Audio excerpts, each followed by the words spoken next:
Medya Baronu'na hoş geldiniz. Bu videodaki konumuz Kaplan ve Pars aracı. Ancak sadece bu değil, ona yapılan eleştiriler. Çünkü bu araçlardan toplam 344 taneye sahip olacağız ve durumları biraz farklı. Mesela bulundurdukları az sayıda füze yüzünden eleştiri aldılar.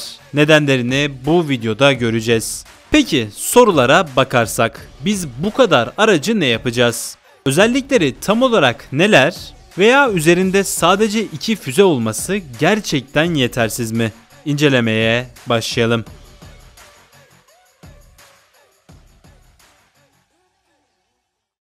STA araçlar birçok ordunun envanterinde bulunan gerçekten verimli yapılar. Öyle ki normal taşıyıcı araçken üzerine füze veya başka şeyler koyabilirsiniz. Tamamen size kalmış. Zaten STA ifadesinin açılımı da silah taşıyıcı araçlar diye geçmekte. Bu araçlar savaşta doğrudan bulunmak değil de destek vermek için tercih edilirler. Tabii yanlış anlaşılmasın, bu destek gerçekten büyük. Çünkü tank gibi ağır araçlar her yere giremezler. Veya bazen topçu sistemleri bir noktaya atış yapamaz. O an geldiğinde füzelere ihtiyaç duyarsınız. İşte bu araçlar tam da bu noktada devreye girerler. İstediğiniz gibi silahlandırıp sahaya sürersiniz. Bizim de bu tarz araçlara aslında ihtiyacımız var. Çünkü kara konusunda birazdan değineceğimiz çok büyük bir açığımız var. Hal böyleyken 2016'da karar alınıp Pars, STA ve Kaplan ailesi yapılmaya karar verilmiş. Ardından da 2019'dan itibaren teslimatı sürmekte. Toplamda 136 tane Pars ve 208 tane de paletli olan Kaplan teslim edilecek. Bunlar yüksek ve güzel sayılar. Öyle ki çevre ülkelerde Rusya harici bu tarzda tank savar sistemi bulunmamakta. Ayakta olanlarsa ölen eski ZMA sistemleri. Bu yüzden önemliler diyelim. Tabi bu sistemlerin tam olarak ne işe yaradığı bilinmediği için çok fazla konuşan var. Hatta bazen de kötüleniyorlar. Aracı yeterli görmeyenler var. O yüzden sırasıyla bu sorulara cevap verelim. İlk olarak biz bu kadar aracı ne yapacağız? Bakarsak aslında şu an her modelden askeri araca ve teçhizata ihtiyacımız var. En nihayetinde etrafımızdaki her bölge savaş halinde. Bunlara ister istemez dahil oluyoruz. Bu bir kenarda dursun. Ek olarak kötü denebilecek bir tank envanterine sahibiz. Ne kadar sayılar fazla olsa da sadece 1600 tanesi at çöpe gitsin durumunda. Geri kalan 700-800 tanesi de modernizasyonlarla ayakta durmaya çalışmakta. Biz de bu durumda bu eksikliği kapatmak için tanklara karşı durabilecek sistemlere ihtiyaç duymaktayız. En kötü ihtimalle tankların yükünü biraz olsun üstüne alabilmeli. İşte bu sistemlerde Pars ve Kaplan araçları. Boşluğu bir nebze dolduran iki sistem. Tabi bunlardan bir tanesi tekerlekli olduğu için diğerinden daha fazla eleştirilere maruz kaldı. Kendisi Pars. Ancak şöyle ki tekerlekli olması aracı zayıf kılmaz, bunu bilelim. Çünkü o araç paletli sistemin görevini yapmak için üretilmedi. Hatta çoğu durumda da paletli sistemlerden üstünler. Bunun sebebi de tekerlekli aracımızın kuytu köşelerde sessizce ilerleyip daha hızlı saldırabilmesi veya savunma durumunda görünmesinin daha zor olması. Sonuçta paletli araçlarla arasında büyük boyut farkları var. Bu göz ardı edilemez. Durum böyleyken tekerlekli araçlardan sipariş etmek yerine göre daha mantıklı. Tabii biz burada Pars'a paletli olan Kaplan aracından daha iyi demiyoruz. Sadece yapabildiği görevde etkin diyoruz. Zaten Kaplan da buna benzer şekillerde. Kaplan'a döndüğümüzde ise asıl amacının tankları, zırhlı araçları avlamak olduğunu görüyoruz. Tıpkı Pars'ta da olduğu gibi. Lakin Kaplan'ın savaş bölgesi Pars'tan çok daha farklı. Paletli aracımız daha çok savaş bölgesinde görev yapmakta. Bunu da uzun mesafelere açılarak yapılabilir. Zaten cüssesinden de görüyoruz. Geniş mesafelerde görev yapması için dizayn edilmiş. O yüzden maliyetine değeceği söylenebilir.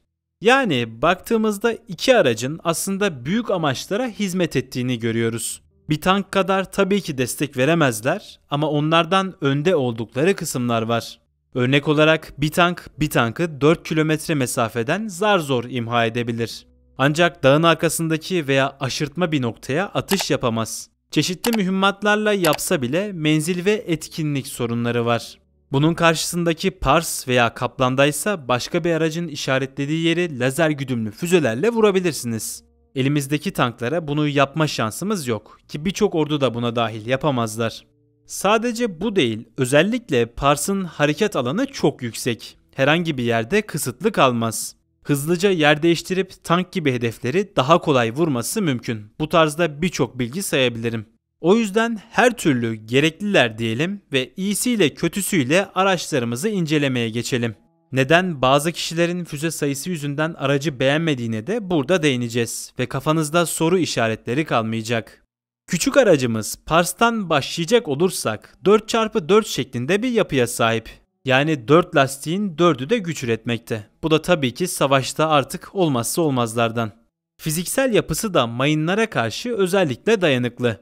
Gövde içinde ekstra zırh seçenekleri mevcut. Ama yine de üzerinde yeterli bir zırhı var. Zaten lastikleri de büyük ve yerden yüksek. Patlayıcı korumasına önem verilmiş. Çünkü yaptığı görev kritik. Yani aslında çok bir patlayıcıya dayanamaz ama görevini yaparken dayanmasını sağlar. Zaten güçlü patlayıcılara tanklar bile dayanamazken fazla koruma koyarsak aracın çevikliği bozulurdu. Çeviklik de lazım. Üstünde füze barındırdığını unutmayalım. Buna ek olarak 5 metre uzunluğa ve 2,6 metre genişliğe sahip. Yani gerçekten küçük. Belki de bu yüzden sınıfındaki en yüksek performansa sahip araçlardan biri. %70 dik engel ve yanal olaraksa %40'lık bir dereceye sahip. Yani bu araç için hendek gibi yerler pek problem değil. Zaten yaklaşık 80 santimlik bir atlama değeri var. Bunların dışında da savaş özelliklerine bakacak olursak göz alıcı şeylere sahip.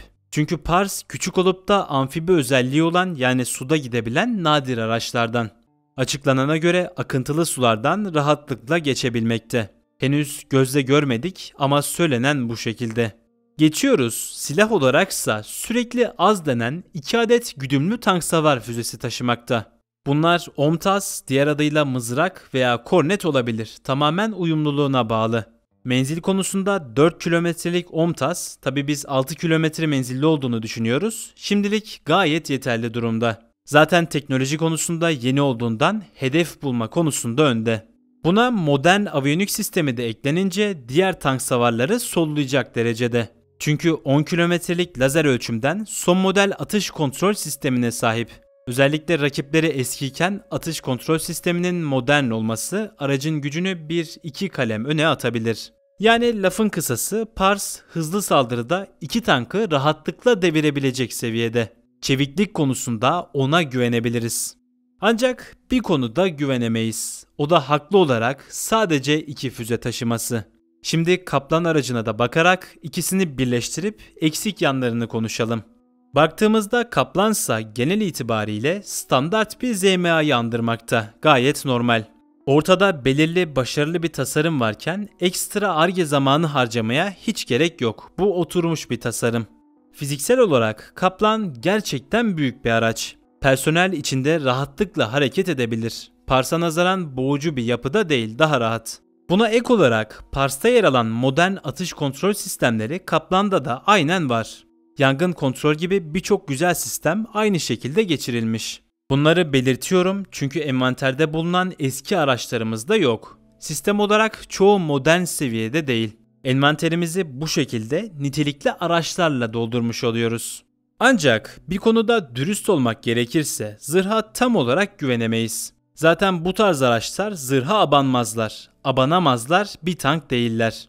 FNSS bu konuda ne tercih etti bilinmez. O yüzden ön taraftaki farklı eğimli yeri sizi heyecanlandırmasın. Bu ne diye soracak olursanız aracın amfibi olduğunu unutmayın. Muhtemelen ön taraftaki platform sudayken dengeyi sağlamak adına yerleştirildi. Tabii savaş esnasında yine aracın delinmesini dahi engelleyebilir. Son olarak silah konusundaysa Kaplan'da Pars'ta olduğu gibi 7.62 tüfek ve 2 adet güdümlü füze görüyoruz. Mantık olarak gerçekten garip. Çünkü birisi 5 metrelik sivil bir araba gibi, diğeri ise kocaman zırhlı bir araç. Yine de füze sayıları aynı. Araçların içinde yedek füzeler olsa bile savaş alanında işi bu şekilde çözemezsiniz. Belki de iki aracı birleştirdiğimizde tek eksik yanları bu. Baktığımızda sadece 2 füze koymak aslında problem. Çünkü sorun alanda değil, aracın büyüklüğünde, tipinde, şeklinde değil, mevzu kulede. Siz silahları araca takmazsınız. Önce kuleye, kuleyi de araca takarsınız. Denklem budur. Fakat proje yapıldığı zaman elektrik tahrikli bu kuleler tercih edildi. Muhtemelen başka alternatif de yoktu. Ancak o kulelerdeki lençer sayısı arttırılabilirdi. Özellikle Pars için sıkıntı yok ama Kaplan rahatlıkla 4 adet füze taşıyabilir. Tüm bunları geçtik, Yalman adında bir silah kulesine zaten sahibiz. Bu kule tam olarak 4 adet cirit ve 2 UMTAS füzesi ateşleyebilmekte. Kullanılsaydı eğer saldırı gücü olarak Kaplan'ı 2'ye katlardı. 8 kilometrelik 2 adet tank savar, 4 tane de birçok ZMA'yı çöpe çeviren cirit. Menzili de aynı şekilde 8 kilometre. Bu durum gerçekten üzücü. Zaten etrafımızdaki düşmanlar nicelik ve nitelik olarak güçlüyken biz minimum silah kapasitesini tercih etmişiz. Baktığımızda bunu tercih etmek zorunda değildik. Tek mantıklı açıklaması ordumuzun maliyet ve bakım masraflarını düşürmek istemesi olabilir. Bir araca 2 füzeyi koymak ayrı, 6 füzeyi koymak ayrı. Sonuç olarak bakıldığı zaman iki aracımız da modern seviyenin içerisindeki araçlar. Eskiyen zırhlı araç envanterimizi yenilemek için nicelik olarak düzgünler. Bahsettiğim gibi tek sıkıntıysa Kaplan aracının daha fazla füzeyi rahatlıkla alabilecek olması. Bunun dışında hayırlı olsun diyelim ve videoyu bitirelim. Videoyu beğenerek bu emeğe karşılık verebilir, abone olarak da yeni videoların takibini daha kolay sağlayabilirsiniz. Ben Medya Baronu ve herkese mutlu günler diliyorum. Görüşmek üzere.